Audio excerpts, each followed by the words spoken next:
మీరు మీరు ఎక్కడ ఇక్కడేనా? నేను కూడా ఇక్కడనే మీరు ప్రాపర్ ఎక్కడ? ప్రాపర్ లోకల్ చిక్కడపల్లె, ఇక్కడ ప్రాపర్ ఇక్కడనే సిటీయే. ఇక్కడేనా? సిటీయే. తిరుగుతురా ముగ్గురు? నేను చెప్పిన పేర్లు ముగ్గురు ప్రచారానికి వస్తురా? ఇంకో మేము ప్రచారం వచ్చినా సరే మేము ఓటేసే వాళ్ళకి ఓటేస్తాం అంతే. ప్రచారానికి అయితే వస్తురుగా ముగ్గురు? వస్తారు, అందరు ప్రచారానికి వస్తారు, కానీ మేము ఎవరికి వేయాలనుకుంటే వాళ్ళకి వేస్తాం అంతే, అంతకు మించి ఇంకేం లేదు. ఓకే, రేవంత్ రెడ్డి పరిపాలన ఎట్లుంది? ఇక 3 నెలలు అయింది కదా, ఇంకా ముంగ టైం ఉంది మస్తు, ఇంకా తెలియాలి ఏం చేస్తాడు అనేసి. ఇప్పుడు ఏమన్నా కేసీఆర్ గెలుస్తా అయిపోవన్నా, కేసీఆర్ ఉంటే అయిపోతుండే అన్న ఆలోచనకు ఎవరైనా వచ్చిరా? లేదు, కేసీఆర్ రాడని ముందే తెలుసు, అవగాహన ఉన్నది, ముందే రాడని ఆలోచన లేదు. కానీ మా దగ్గర ఎమ్మెల్యే ఆయన పార్టీ అయినా, కేసీఆర్ పార్టీ అయినా, టీఆర్ఎస్ పార్టీ అయినా వివేక్కి మాత్రం ఓటేసినాము. ఎందుకంటే ఈయన మా కాన్స్టిట్యూషన్లో మంచి చేసింది కాబట్టి వివేక్కి ఓటేసినాం. కానీ మిగతా చోట్ల ఫెయిల్యూరు, అందుగురించి ఓడిపోయింది అందుకే అంతే. ఇప్పుడు ఏమైనా ఎంపీ ఎలక్షన్లో టీఆర్ఎస్ పార్టీకి ఏమైనా సీట్లు వచ్చే అవకాశం లేదు. ఎంపీకి మాత్రం నరేంద్ర మోడీ. ఇక్కడ మా పార్టీ తరఫున అయితే ఏలే వివేకన్నకి, ఆయన పర్సనల్ పేరు మీద ఇష్టం. కానీ ఎందుకే అభ్యర్థులను ఎందుకు చూస్తలేరు? ఎవరు చూసినా మోదీ. నేను అభ్యర్థినే చూసిన, ఇప్పుడు ఎంపీ ఎలక్షన్లోనే, ఇప్పుడు అసెంబ్లీ ఎలక్షన్లో నేను అభ్యర్థినే చూసిన, వివేకన్నకి చూసిన అంతే. ఇప్పుడు అభ్యర్థిని చూడవా ఎంపీ ఎలక్షన్లో? ఎంపీ ఎలక్షన్లో అభ్యర్థిని చూస్తున్నా, ఈటెల రాజుని చూస్తున్నా అంతే. ఈటెలకే ఇస్తాం అయితే ఓటు? ఈటెలకే ఇస్తాం. కానీ అక్కడ నుంచి వచ్చిన హుజరాబాద్ ఓడిపోతే ఇక్కడికి వచ్చినట్టుగా అట్లేం లేదు. నాకు ఈయన సపోర్ట్ ఉంటే అక్కడ నరేంద్రకి సపోర్ట్ ఇస్తాడు, నరేంద్ర మోడీకి సపోర్ట్ ఇస్తాడు, ఆయన ఏదైనా చేయగలుగుతాడు నరేంద్ర మోడీ.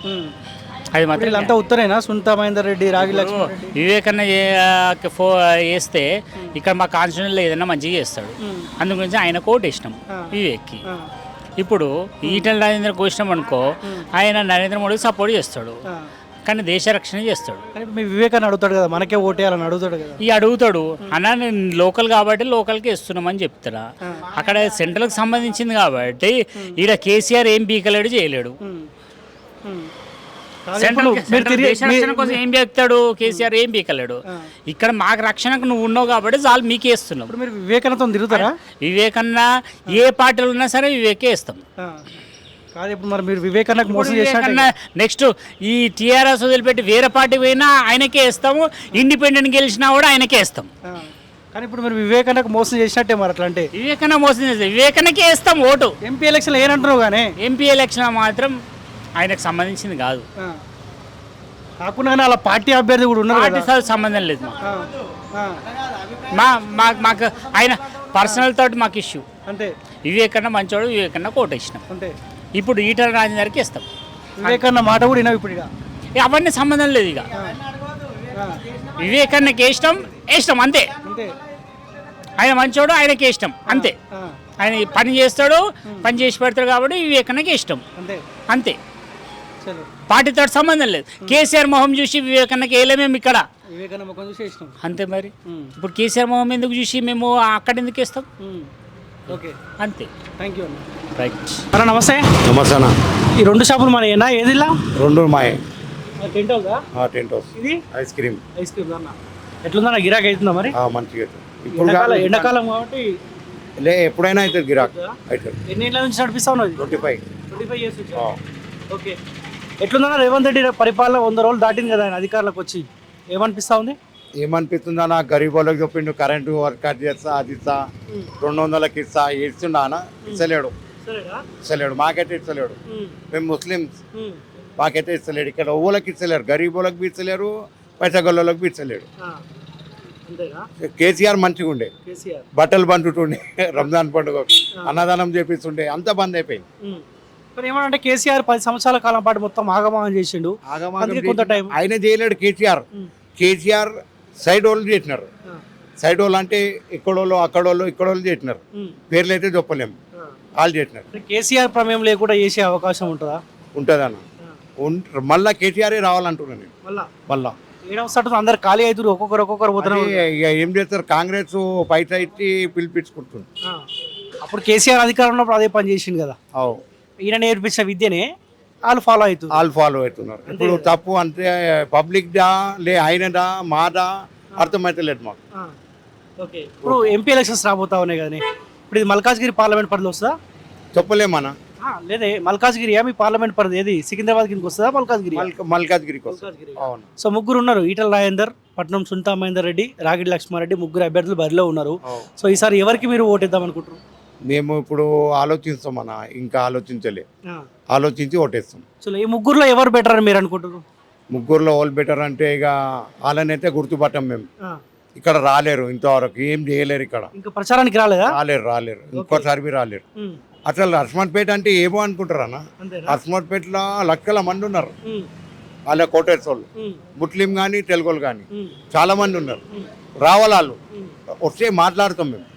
కాంగ్రెస్ వాళ్ళన్నా కానీ, బీజేపీ వాళ్ళన్నా కానీ, మళ్ళీ టీఆర్ఎస్ వాళ్ళన్నా కానీ మేము మాట్లాడుతాం. వాళ్ళతో మాకు మోక ఇయ్యరాళ్ళు రారు మాట్లాడి. ఇప్పుడు మీరు ముస్లిం కదా? అవునా. ఇప్పుడు సెంట్రల్లో బీజేపీ 2 సార్లు అధికారంలో ఉన్నది, 3వసారి కూడా వాళ్ళే రావాల్సిన అవసరం ఉందా? చెప్పలేము మన దాని గురించి చెప్పలేము. ఇప్పుడు మీరు కొంత అగనెస్ట్ ఉంటారు కదా బీజేపీకి. బీజేపీ మనం ఎప్పుడైనా దట్టేదే. బీజేపీ పని బీజేపీ చేస్తుంది, కాంగ్రెస్ పని కాంగ్రెస్ పని చేస్తుంది, తెలంగాణ పని తెలంగాణ. ఫస్ట్ వాళ్ళు జేబులు నింపుకుంటారు, జేబుల తర్వాత పబ్లిక్ చూస్తే లేకుంటే వెళ్ళి తింటారు. ఓళ్ళు పెట్టుకుంటారా మనకు? ఓళ్ళు అసలు మనం చూడరు, మన కష్టం మనకే. 10 రూపాయలు కమాండ్ చేయాలన్నా మన కష్టమే. ఓడేం పెట్టుకోలేను అంటే. ఇప్పుడు అంటే మీ దాంట్లో చాలా మంది ముస్లిమ్స్ అంటే, సో బీజేపీ మత విద్వేషాలు రెచ్చగొడుతుంది, బీజేపీకి ఓటేయమని చెప్పి చాలా మంది అంటూ ఉంటారు. సో మీకు అటువంటి ఒపీనియన్ ఏమన్నా? లేదు, అది తప్పనాది. బీజేపీ పని బీజేపీ చేస్తుంది, కాంగ్రెస్ పని చేస్తుంది. ఒక కాలంలో కాంగ్రెస్ కొట్లాడిపించింది. ఇప్పుడు కాంగ్రెస్లో అంటే ఆయన చెన్నారెడ్డి ఉండే, తుర్కోళ్లకు ముస్లింకి కొట్లాట పెట్టేసి లంబర్కి వెళ్ళాడు. లేడు ఇప్పుడు ఆయన గురించి చెప్పొద్దు. అప్పుడు తెలుగుదేశం ఉండి జర మంచిగానే అనిపించింది. ఇప్పుడు ఏ ప్రాబ్లం వచ్చినా దేనికి చెప్పుకోవాలన్నా వాళ్ళు ఇంటోళ్ళు లేడు, ఓళ్ళు విన్నారు. సరే, ఇప్పుడు 3వసారి ఇప్పుడు మీరు కూడా రాజకీయాలు అబ్జర్వ్ చేస్తుంటారు కానీ, ఇప్పుడు 3వసారి నరేంద్ర మోదీ అధికారంలోకి వచ్చే అవకాశం ఉన్నట్టుగా అనిపిస్తా ఉందా, లేకపోతే కాంగ్రెస్ ప్రభుత్వం కూడా వచ్చే అవకాశం ఉందా? అదే చెప్పలేమన్నా, అది చెప్పలేము, దేనికి చెప్పలేము. ఇంకా నెల రోజులే ఉంది టైం, చెప్పలేము దానికి వస్తుందా దీనికి వస్తుందా చెప్పలేము. మీరు ఇంకా డిసైడ్ కాలేదు? ఇంకా కాలే సార్. ప్రచారాలు అయిపోయిన తర్వాత డిసైడ్ అవుతారు అంటే? డిసైడ్ కావాలని అవసరమే లేదన్నా. గుర్తుపట్టవచ్చు, ఓళ్ళు గెలుస్తారు. ఏం చూడంగా మంచి పనులు చేస్తే ఆడే కుట్టు గెలుస్తాడు అన్న. మంచి పనులు చేయాలి అందరూ. మంచి పని చేస్తే గరీబులను చూడాలి. రాజేంద్ర గారి మీద అది ఇస్తా, నేను ఇది ఇస్తా అంటే ఓళ్ళు ఇస్తలేరన్నా. అసలు నేనేమంటున్నా, ఈ ఎలక్షన్ కోడ్ ఉంది ఆల్రెడీ, 1 మంతే ఉంది. ఈ 1 మంత్లో ఏం మంచి పనులు చేసే అవకాశం కూడా చేయనియరు కూడా, అంతే కోడు. ఓకేనా? ఇప్పుడు మీరు ఆల్రెడీ డిసైడ్ అయిపోవాలి కదా. ఇప్పుడు ఏమంటే ఇప్పుడు తెలంగాణ వచ్చి 10 ఏళ్ళు అవుతుంది, ఒక రేషన్ కార్డు లేడు. గరీబులు ఒక్కొక్క రేషన్ కార్డు లేడు అన్న. పాత ఉంది, అది బంద్ చేసేస్తున్నాడు. ఏమంటే ఎల్లుముండ్ర కొట్టలేవు, అది కొట్టలేవు, రేషన్ షాపులు బంద్ చేసేస్తాడు. దానికి తెలంగాణ పోయింది అన్న. తెలంగాణ పోయింది అంటున్నాను పక్క. అంటే ఇప్పుడు కాంగ్రెస్ ఏం చేస్తుంది? కాంగ్రెస్ మీద చేయాలి మన. కాంగ్రెస్ వచ్చే ఒప్పుకో ఉంటుంది, లేకుంటే ఉండదు. సరే, లాస్ట్కి చెప్పి ఎవరికి ఓటేస్తావు? నువ్వు డిసైడ్ అయి ఉండొచ్చులే కానీ చెప్తలేవు. కాలేను. నా ఇంకా 100 మంది ఉన్నారు. 100 మంది ఎవరికి ఇస్తారు తెలియదు. మీ బ్యాచ్ ఉంటుందా మొత్తం? యూనియన్ ఉన్నది అన్న, మాకు ఉన్నది. అన్న నమస్తే అన్న. నమస్తే అన్న. ఏం పేరు మీ పేరు? లక్ష్మీ నరసింహాచారి. ఓకే, ఇది మల్కాజ్గిరి పార్లమెంట్ పరిధినా? మల్కాజ్గిరి. ఎక్కడ మీ ఏరియా? ఎక్కడ మాది అంటే ప్రాపర్ అయితే నల్గొండ. ఇక్కడ వచ్చి స్థిరపడి కూడా 20 సంవత్సరాల దగ్గర. ఇక్కడ ఏరియాలు ఉంటారు? భవానీ నగర్. అంటే ఇది దేనికి? బోయినపల్లికి. ఓల్డ్ బోయినపల్లి. మల్కాజ్గిరి పార్లమెంటే కదా? పార్లమెంట్. ఇప్పుడు రేవంత్ రెడ్డి అధికారంలోకి వచ్చి 120 రోజులు దాటిపోయింది. ఎట్లా అనిపిస్తుంది ఆయన పరిపాలన? ఇక పరిపాలన అంటే మాకైతే ఒకటి అమలు అయితే అయింది, గృహజ్యోతి అనేది అయితే అమలు అయింది. ప్రస్తుతానికి అయితే బాగానే ఉంది. ఇప్పుడు 6 గ్యారెంటీలలో ఎన్ని వస్తున్నాయి? మాకైతే ఇప్పుడు ప్రస్తుతానికి ఒకటే అమలు అయింది, అంటే కరెంట్ ఒకటే ఉంది మాకు. వేరే అయితే ఇంకా అమలు కాలేదు, మరి అయిందో ఏమో కానీ మాకు తెలియదు. ఇంకా ఉచిత బస్సు కూడా మహిళలు యూజ్ చేసుకుంటారు. ఇప్పుడు మనం 10 సంవత్సరాల తర్వాత మార్పు కోరుకున్నాం. కేసీఆర్ పోవాలి అని ఒక పగ పట్టినట్టే వేసినాము. సరే, మార్పు వచ్చినందుకు అరే మనకు మెయిల్ చేస్తుండ్రు రేవంత్ రెడ్డి అన్న ఆలోచనకు వచ్చిరా? ఆలోచన అంటూ ఇప్పుడు చేస్తున్నారు. ఇప్పుడైతే ప్రస్తుతానికి బాగానే ఉన్నది. ముందు ఎట్లా చేస్తారో చూసి దాని కాకపోతే ఇంతకుముందు టీఆర్ఎస్ పోవాలని ప్రజల ఉద్దేశం పోయింది. అది ఇప్పుడైతే కాంగ్రెస్ ప్రభుత్వం నడుస్తుంది, బాగానే ఉంది అనిపిస్తుంది ఇప్పుడైతే. మరి ఇక్కడ ఎవరు వస్తారు? ఎమ్మెల్యే ఎవరు వస్తారు? ఏరియా ఇది కూకట్పల్లి. మాధవరం కృష్ణారావు వస్తుండా? తిరుగుతుండా? టీఆర్ఎస్లోనే ఉన్నట్టుండగా. సరే, ఇప్పుడు ఎంపీ ఎలక్షన్స్ రాబోతున్నాయి కదా, ఇంకో నెల రోజులు ఉన్నది. ఎవరికి వేద్దాం అనుకుంటారు ఓటు? ఈసారిగా బీజేపీ అనుకుంటారు ఇక్కడైతే ప్రస్తుతానికి. మరి మా ఉద్దేశం కూడా అదే. అంటే గల్లీలో ఎవరున్నా సరే కానీ ఢిల్లీలో మాత్రం వాళ్ళే ఉండాలనేది ఉద్దేశం ఒకటి ఉంది. వస్తే మంచిదని అనుకుంటున్నాను. ఎందుకే బీజేపీ అని ఎందుకు అనుకుంటారు? ఆల్రెడీ 2 సార్లు బీజేపీకి అవకాశం ఇచ్చినాం కదా. అవకాశం అంటే ఇప్పుడైతే ప్రస్తుతానికి గవర్నమెంట్, సెంట్రల్ గవర్నమెంట్ ఉన్నది మంచి పనులే చేస్తుంది. ఇప్పుడు మాది బీసీ క్యాస్ట్ కంసల్ కులానికి చెందింది, వృత్తికి సంబంధించి ఏదో యోజన విశ్వకర్మ యోజన పెట్టరు కదా, అది స్కీము. అవి కొన్ని ఉన్నాయి, మా దానిలో కూడా కొన్ని పెట్టరు. అది కూడా కొంచెం పర్వాలేదు అనిపిస్తుంది. ఎవరెవరు పోటీలో ఎవరో తెలుసా ఇక్కడ? తెలుసు, లక్ష్మారెడ్డి, ఈటల రాజేందరు, పట్నం సుంటా మహేందర్ రెడ్డి, కాంగ్రెస్ పార్టీ మహేందర్ రెడ్డి ఉన్నారు. ఎవరు బెటర్ ముగ్గురులో? ముగ్గురు అంటే ఇంతకుముందు అయితే మనకు ఈటల రాజేందరు పరిచయం టీఆర్ఎస్ తరపుకెళ్ళి. ఇప్పుడైతే వీళ్ళు మహేందర్ రెడ్డి అంటే మనకు తెలియదు. లక్ష్మారెడ్డి ఇంతకుముందు ఎలక్షన్లో పోటీ చేసిరని తెలుసు. కాకపోతే ఇప్పుడైతే మనకు అనుకూలంగా ఉన్నాడు అయితే ఈటల రాజేందరు. లక్ష్మారెడ్డి అంతమందికి ఎక్కడి నుంచి పోటీ చేసిండు ఆయన? మనకు తెలియదు అన్నది, వాళ్ళకి తెలియదు, వాళ్ళకు మనకు తెలియదు. ఇప్పుడైతే ఇక ఎందుకంటే ఆయన ఈటల రాజేందరు ఎమ్మెల్యేగా ఉన్నప్పుడు ఇక్కడ తెలుసు కాబట్టి, టీఆర్ఎస్లో ఉన్నాడు కాబట్టి దాని గురించి అంతవరకు మనకు కొంచెం తెలుసు. మీ ఓటు బీజేపీకి ఇస్తారు? బీజేపీ. పబ్లిక్ కూడా ఏమనుకుంటారు? ఇప్పుడు చాలా మంది మీ షాప్ కాడికి వచ్చిపోతుంటారు కదా అంటారు. అంటే షాప్ వరకు కాకుండా కూడా బజార్లో కూడా టాపిక్ మాత్రం బీజేపీ వస్తేనే బాగుంటుంది అనే ఉద్దేశం ఉన్నది. మా ఉద్దేశం కూడా అదే, బీజేపీ వస్తుంది, రావాలి అనేది నమ్మకం. ఇదేనా మీ పేరు? ఏం పేరు మీ పేరు? నా పేరు అమరాచార్య. ఇళ్ళనే పని చేస్తా? ఇళ్ళనే పని చేస్తా. మంచిగా అవుతుందా పని? పని బాగానే మంచిగానే ఉంటుంది. ఎండాకాలం ఇబ్బందిగానే మస్తు. ఆయన చెట్టు ఉంది కదా, జర చల్లగా ఉంటుంది. ఎట్లుంది రేవంత్ రెడ్డి 120 రోజుల పరిపాలన? ఇంకా మరి ఏం ఉంది, చేస్తున్నామని వాళ్ళు అంటారు, చేస్తలేరని వీళ్ళు అంటారు. అది భగవంతుని గుర్తున్నా ఆయన, మనం ఏం చెప్తాం, ఎవరిని ఏమంటాం. ఇంకా వాళ్ళ ఇష్టం, వాళ్ళు మేధావులు, పెద్ద పెద్ద మేధావులు, వాళ్ళతో ఏం మాట్లాడతాం. ఉంటాం 24 గంటలు నేను వార్తలు వింటాం కానీ మరి చేస్తున్నాం అన్ని. వారు వాగ్దానాలు అన్నారు కానీ కొన్ని ఇప్పటిదాకానే అనుకున్నాం. బస్సు దయ్యింది, కరెంటు బిల్లు దయ్యింది, ఆ గ్యాస్ అన్నారు, గ్యాస్ ఏమైందో తెలియదు. ఇంకా గట్లా ఉన్నాయి అని 6 గ్యారెంటీ. ఏమంటట్లేదు రాజకీయ నాయకులు, అల్లోడు ఇళ్ళకు ఇల్లోడు అల్లా పోతురు. ఇంకే మనం ఏమంటట్టుంది, వాళ్ళు పెద్దలు నాయన, మనం ఏమంటాం. ఇప్పుడు మనం పెద్దలేందుకే మనం ఓటేస్తేనే వాళ్ళు గెలిచారు కానీ వాళ్ళు ఎట్లయినా అనుకుంటాం కానీ వాళ్ళు పెద్దలు వాళ్ళంతా మనకు జీతగాలే. సరే కానీ మనం అంట ఏమన్నా అంటే టీవీలో నేను వచ్చినంటే కష్టం కదా, ఏమో భయం అవుతుంది. ఇప్పుడు మన అసెంబ్లీ ఎలక్షన్లో ఎవరికి వేసిన ఓటు? నేనా వేసిన మనకు. ఇప్పుడు ఎందుకన్నా ఆయన మా కేసీఆర్ కొన్ని కష్టపడి చేసిండు మనకు, ఎందుకనాలే ఇచ్చిండు, కళ్యాణ్ పథకం ఇచ్చిండు, అన్నిటికన్నీ బాగానే చేసిండు. మా విశ్వబ్రాహ్మణ కులం మాది తెలియక అందులో ఇప్పుడు ఆయన స్పీకర్ మన మధుసూదనాచారి ఉండే అప్పుడు ఉంటే ఇంకా మాకు ఇంత సాయం అంటే ఎవరమైనా మేము కష్టం మా కులానికి ఓ పొలం లేదు, ఏది లేదు నాయన. మా ఇక్కడ రెక్క ఆడితేనే డొక్క ఆడుతుంది, రెక్క ఆడింది డొక్క కథ.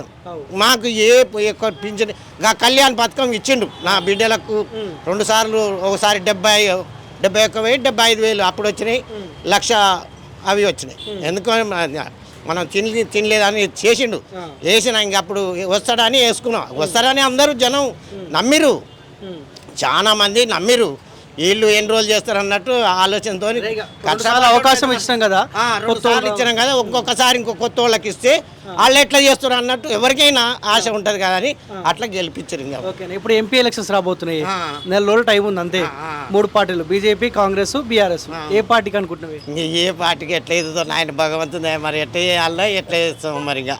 ఇప్పుడు చేస్తున్నాడు మరి, ఈయన చేస్తున్నాడు, మరి వాళ్ళు చేస్తున్నారు. అభిమానం నేనైతే ఇన్నాళ్ళ సంది టీఆర్ఎస్లే ఉన్నా ఇంతవరకు దానికైతే. ఇప్పుడు మళ్ళా ఇప్పుడైతే రేపు ఎట్లా ఉంటుందో భవిష్యత్తు చెప్పలేము కదా. లోకల్ కాబట్టి సరే ఆలోచించడం మన పార్టీ అని. సెంట్రల్ ఎన్నికలు కదా, సెంట్రల్ ఎన్నికలు అంటే ఇప్పుడు కేంద్రంలో 3 ఉండాలి. ఇప్పుడు మళ్ళీ వీళ్ళు కూడా కొంత ఈయన మూడిందిట్ట, ఆయన మూడిందిట్ట, ఇవన్నీ తిట్టారు కదా, మనసు బాధ అనిపిస్తుంది. ఒక ఇంట్లో ఒక చాటుగా మనం అనుకుంటాం అనుకో, ఎవరైనా చెప్తాడో ఏమన్నా భయం అవుతుంది. బాధ ఆటనే ఆటమే అన్నప్పుడు మనసు పెద్ద తారీఖు ఏమనుకుంటా అంటే, ముందర పోతుంటే ఎవడన్నా అంటుంటారు, ఆయన చెవులిని రాకుండా కూడా పోతుంటారు. వారు ఏమైనా చెవులిని రాకుండా వాళ్ళు పోతుంటారు. ఇంక మరి ఆయన అట్లా మౌనం ఉన్నాడు. ఇంక కోపం పెట్టుకుంటారు అనుకో, ఓట్లు చిల్లాడితే ఆగమవుతాయి, అంతా ఖరాబ్ అవుతుంది అన్నట్టు ఉంటారు. ఈయన ఆయన అనుకోను, ఆయన ఎందుకు పని లేక వాళ్ళను మంచిగా ఉండక ఎవరన్నా గెలవని వాళ్ళు. సరే ఇప్పుడు ఇక్కడ ముగ్గురు పోటీలో ఉన్నారు, రాగిడి లక్ష్మారెడ్డి, ఈటల రాజేందర్, పట్నం సునీతా మహేందర్ రెడ్డి. తెలుసా ఈ ముగ్గురు? తెలుసా? నాకు ఒక విఠల్ రెడ్డి తెలుసు బాగా. ఈటల రాజేందర్ ఈటల రాజేందర్ ఆయన తెలుసా? లక్ష్మారెడ్డి తెలియదా? తెలియదు ఆయన. పట్నం సునీతా మహేందర్ రెడ్డి తెలియదు ఇంకా మనకి ఇవ్వాలి. మనం నేను వచ్చి ఇప్పుడు 6 ఏళ్ళు ఇక్కడికి వచ్చి అంతే, మనకి ఎక్కువ తక్కువ పరిచయం. ఈటల రాజేందర్ ఒక్కరు తెలుసు మీకు? ఈటల రాజేందర్. మరి ఎవరికి అనుకుంటున్నాయి ముగ్గురు ఇట్లలో ఎవరు బెస్ట్ అనుకుంటున్నావు? ఇంకా ఎవరికి అల్లకు పోయినాక ఎట్లా మారుతుంది ఆయన మనకు తెలియదు కదా. ఇంకా ఆలోచిస్తావా? ఆలోచించు. ఏం పేరు బ్రదర్ పేరు? భానుప్రసాద్. భానుప్రసాద్. ఇక్కడే చేస్తారా? ఇక్కడ వర్క్ చేస్తాను. ఎన్ని ఇయర్స్ అవుతుంది మీరు చేయబట్టి? నేను చేయబట్టి 7 years అవుతుంది. 7 years అవుతా ఉందా? అంటే ఇది మీ వృత్తి కాబట్టి దీని మీదే డిపెండ్ అంతేనా? ఓకే. మీరు లాస్ట్ టైం కూడా వచ్చిన అయోధ్య పాదాలు చేశారు కదా, ఇంటర్వ్యూకి వచ్చినారు లాస్ట్. అవును. సో ఇప్పుడు ఎంపీ ఎలక్షన్స్ రాబోతా ఉన్నాయి కదా, ఏ పార్టీకి ఓటేద్దాం అనుకుంటున్నారు? బీజేపీ. ఎందుకు బీజేపీ? దేనికి? సందేహం లేకుండా బీజేపీ. మన హిందువులం, మన కుటుంబం అనేది హిందుత్వం. మనం ఉండేది హిందుస్థాన్లో, మళ్ళీ హిందువులు వదిలేసి ఎవరికి ఓటమి ఎందుకు ఇస్తాం? మనం నరేంద్ర మోడీ అంటే హిందూ, ఆయనే చెప్పి మనమంతా కుటుంబం అని. మన కుటుంబాన్ని మనం గెలిపించుకోకపోతే ఎవరు గెలిపిస్తారన్న? జై శ్రీరామ్. ఖచ్చితంగా బీజేపీకి ఓటేస్తాం. అవునా? డిసైడ్ అయిపోయినా ఆల్రెడీ? ఖచ్చితంగా. కానీ 2 సార్లు ఆల్రెడీ బీజేపీకి అవకాశం ఇచ్చారు కదా, ఒకసారి మాకు కూడా ఇవ్వండి అని చెప్పి కాంగ్రెస్ వాళ్ళు అడుగుతారు కదా. బీజేపీ కంటే ముందు కాంగ్రెస్ అధికారంలో ఉందన్న. అప్పుడు మనం చాలా వరకు చూసినాం, హైదరాబాద్లో చాలా గొడవలైనాయి, రిలీజియన్ రిలీజియన్ తరపున గొడవలైనాయి, లేదంటే పార్టీ తరపున గొడవలైనాయి. అప్పుడు కాంగ్రెస్ అధికారంలో ఉంది. అప్పుడు అంటే నేను చిన్నపిల్ల, 10 years బాగా నాకు ఓటు హక్కు కూడా లేదు. సో ఇప్పుడు ఉంది. యువత మనం ఆలోచించేయాలి కదా. సరే పెద్దవాళ్ళు అంటే ఏదో పథకాలు చూసో లేదంటే వాళ్ళకు నచ్చో లేదా పరిచయం తరపున ఓటేస్తారు, కానీ మనం యువత మనం ఆలోచించకుండా ఓటేస్తే రేపటి భవిష్యత్తు అనేది రాజకీయ నాయకులు నడిపిస్తారు, కానీ రాజకీయ నాయకులను నిలబెట్టేదైతే మనమే కదా. అదైతే మన చేతిలో ఉంది కదా. ఎవరిని ఎన్నుకోవాలనేది ఖచ్చితంగా ఆలోచించాలి. మనం బీజేపీలో ఉన్నప్పుడైతే నాకు తెలిసి హైదరాబాద్లో ఎటువంటి కర్ఫ్యూ కానీ గొడవ కానీ జరగలేదు. దాని ప్రభావం అయితే ఖచ్చితంగా బీజేపీనే. ఓకే. మొన్న అసెంబ్లీ ఎలక్షన్లో ఏ పార్టీ కొట్టేసినాం? అసెంబ్లీలో బీజేపీకి ఓటేసాం. బీజేపీ కొట్టేసినా? కానీ బీజేపీ గెలవాలి ఇక్కడ. నాకు గెలుపు ఓటమితో సంబంధం లేదన్న. నేను చెప్పదలుచుకుంది ఏంటంటే, సరే ఈ రోజు కాకపోయినా రేపైనా గెలుస్తుంది, రేపు అయిపోయినా ఎల్లుడైనా గెలుస్తుంది, కానీ ఒక్కసారి బీజేపీకి అధికారం చేయికి ఎట్లుండో తెలుస్తుంది కదా. మనం ఇన్ని రోజుల నుంచి ఎదురు చూస్తున్నాం. ఒక హిందుత్వం, భారతదేశంలో హిందుత్వం అనేది మేల్కొల్పాలనేది అందరం చూస్తున్నాం. మత మార్పిడులు కానీ లేదంటే ఇటువంటి గొడవలు కానీ అవేం లేకుండా ఉండాలంటే ఖచ్చితంగా బీజేపీ అధికారంలోకి రావాలి. తెలుసా ఇక్కడ ముగ్గురు అభ్యర్థులు ఉన్నారు, రాగిడి లక్ష్మారెడ్డి, ఈటల రాజేందర్, పట్నం సునీతా మహేందర్ రెడ్డి. సో ఈ ముగ్గురులో నీకు ఎవరు పరిచయం అనేది అయితే ఏం లేదన్న ఎవరితోనే ఎక్కువ. కాకపోతే ప్రచారం తరపున కానీ ఈటల రాజేందర్ సార్ తెలుసు అన్నమాట. తెలుసా? సో ఆయనకే ఒకటే డిసైడ్ అయిపోయినావు అయితే? ఖచ్చితంగా. ఇప్పుడు ఎట్లా మోదీ బొమ్మ చూసా లేకపోతే ఈటల రాజేందర్ బొమ్మ చూసి ఓటేస్తారా? అభ్యర్థితో సంబంధం లేదన్న. అభ్యర్థి ఎవరున్నా సరే ఖచ్చితంగా బీజేపీకి ఓటేస్తాను. నా శత్రువు ఉన్నా సరే అభ్యర్థి స్థానంలో, కానీ బీజేపీని గెలిపించడం లక్ష్యం. ఏమో మెజార్టీ యూత్ ఏమనుకుంటారు? ఇప్పుడు మీతో పాటు చాలా మంది తిరుగుతారు, వాళ్ళు ఏమనుకుంటారు? నా ఫ్రెండ్స్ కానీ లేదా నా కొలీగ్స్ కానీ వాళ్ళందరూ నా తరపున ఉండే వాళ్ళందరూ ఖచ్చితంగా బీజేపీకి ఓటేస్తామని చెప్తున్నారు. ఒకవేళ ఇలా ఇప్పుడు ఎట్లా అంటే ఇప్పుడు ఇప్పుడు తెలంగాణ స్టేట్లో కాంగ్రెస్ వచ్చినాక చాలా పథకాలు వచ్చినాయి, వృద్ధులకు కానీ మహిళలకు కానీ చాలా ఇంపార్టెన్స్ ఇచ్చారు. సో అది మాకు నచ్చింది. ఒకవేళ మేబీ ఇప్పటికిప్పుడు స్టేట్లో ఎలక్షన్స్ అయితే మళ్ళీ ఖచ్చితంగా కాంగ్రెస్కి వేస్తాం, ఎందుకంటే వాళ్ళ పరిపాలన చూసినాం, నచ్చింది. సో ఇప్పుడు వాళ్ళకి వేస్తాం స్టేట్లో, కానీ ఇప్పుడు ఇండియాలో మాత్రం ఖచ్చితంగా బీజేపీ ఉండాలి. Okay right.